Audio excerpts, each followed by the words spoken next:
If new cities are built as finished products, what is left for evolution, adaptation, and civic participation? Do architects risk designing futures that are economically exclusive, socially rigid, and ecologically unfit? Around the world, cities are now being launched like startups, pre-packaged, pre-zoned, and rendered before reality sets in. These are cities that seem complete on paper but are disconnected from the people and context they are meant to serve. What kind of cities do we want? How do we want to interact as people in cities? Because cities aren't buildings, they're people. This highlights how city making must begin with people, not just infrastructure. It critiques the assumption that buildings alone can produce urban life. And so if we're gonna design a new way of living, if we're gonna get to a new way of living, we're gonna design it. This new way of living cannot be imposed from a blueprint. It must be negotiated over time through conflict, improvisation, and use. Cities like Songdo in South Korea or China's Lingyang are built on totalizing visions, where everything is planned to function before someone lives there. But instead of enabling complexity, these places often suppress it. The associative logic of urbanism is sort of what's at stake in the 21st century. We don't really know how to plan or manage the city because they on some level they have a life of their own, and the complexities of urban change need to be facilitated, and the mechanisms of master planning that seem to arrest in a kind of final state, a final completed state, seems really theoretically questionable. When permanence becomes the measure of success, cities risk being obsolete before they even begin. It's become a germ of an urban epidemic that reproduces glittering mimics of Dubai and Singapore and Hong Kong all over the world. Repetition replaces responsiveness, and spectacle takes the place of specificity. This logic is most visible in projects like Eko Atlantic, a luxury city built off the coast of Lagos. It is marketed as climate resilient and future-proof, but remains inaccessible to most of the city's population. The article on the money, the merits of degrowth says, today's architects are merchants of value. Architectural decisions are often made with the question of how each choice will impact the project's performance as a sellable commodity. Architecture as general-purpose money is liquid but dreary, without idiosyncrasy or generosity. This quote reveals how architecture has been pulled into the logic of finance. Completion becomes about marketability and not habitability. The article Why Hundreds of Completely New Cities Are Being Built Around the World talks about how most of these cities are not for the poor or even for middle-class people. They have luxury housing, golf courses, and amenities that are expensive and energy and water intensive, further exacerbating the differences between the rich and the poor. These cities may promise innovation, but their design reinforces inequality. In Forest City or Tianfu, the results are the same: high vacancy, low community, and a future reserved only for those who can afford to buy in. So that is one reason. The expansion of mining, the expansion of land grabs, the expansion of cities. All of these processes have the capacity to actually force people off their land. And we're talking about people who may have been on that land for centuries or for a century, but they don't have the papers. They do not have the instruments to show this is my land, so they can be thrown out. Cities are not separate from nature. When ignored, nature responds through flood, drought, disease, and breakdown.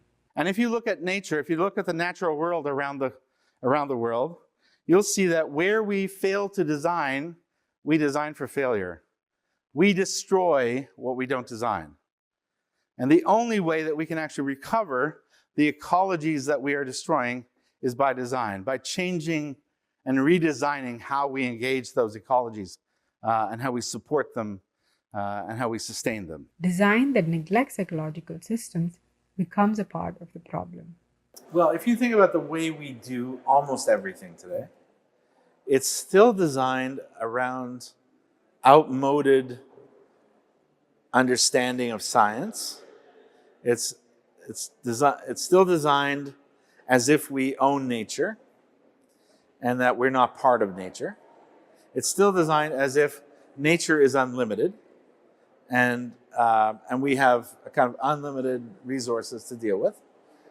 It's still designed as if there are no implications to the decisions we make, when in fact all of those things are now changed.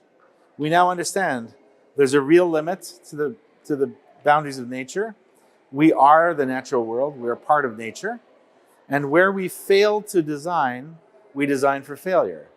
We ensure that we are going to destroy the ecologies that sustain us.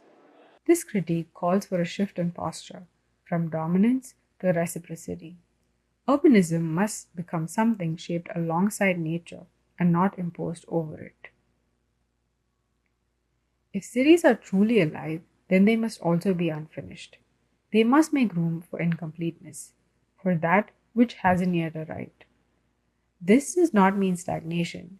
It means designing cities that can grow, shrink, or pause with dignity. Not all cities need to grow. Some need to mend, and some need to rest. This is the logic of degrowth, not as decline, but as deliberate, sustainable stillness. In contrast to the completed city, Ungers proposed an urban garden, an archipelago of distinct urban islands set within Berlin's voids. Rather than impose unity, it preserved fragmentation. The images we see here of ruins, remnant typologies, and strategic additions capture his belief that not all parts of a city must grow equally. These fragments hold history, but also leave space for change. So, what is the architect's role?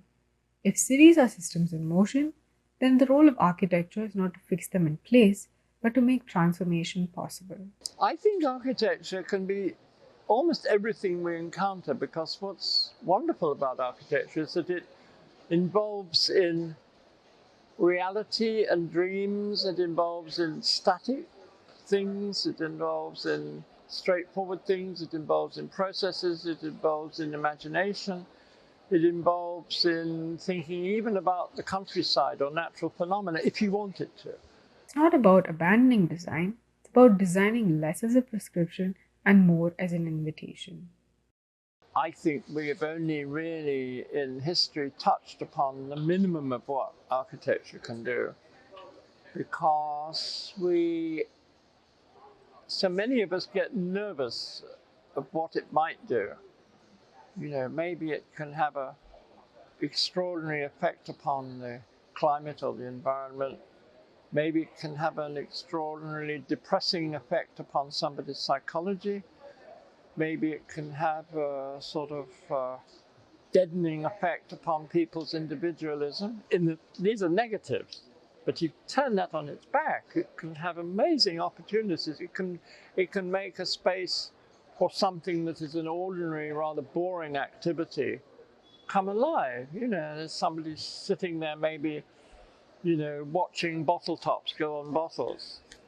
And the architecture around can at least make that space better, or it can be a boring space where the guy sits with the bottle tops going on the bottles. That fear reflects potential, the capacity to shape futures. Because when we allow cities to remain open and unfinished, they can challenge us, surprise us, and even resist us. They stop being static products and become dynamic, collective, unfinished works in progress. The city used to be a kind of place where chance and improvisation and adventure were the dominant kind of possibilities. And I think that little by little we've kind of surrendered those areas, and instead we are now kind of fixated with a kind of secure and comfortable environment. And I think that is, of course, a really radical change, and kind of somehow the intensity of that change we've not recognized. And what is particularly sad is that this change in the nature of the city occurs at the very moment that the city seemingly has become inevitable, and the city has become our kind of universal kind of image of the future. This fixation on safety and predictability has made our cities feel hollow. They may look complete, but they often feel empty. Cities don't need to be sealed and sanitized.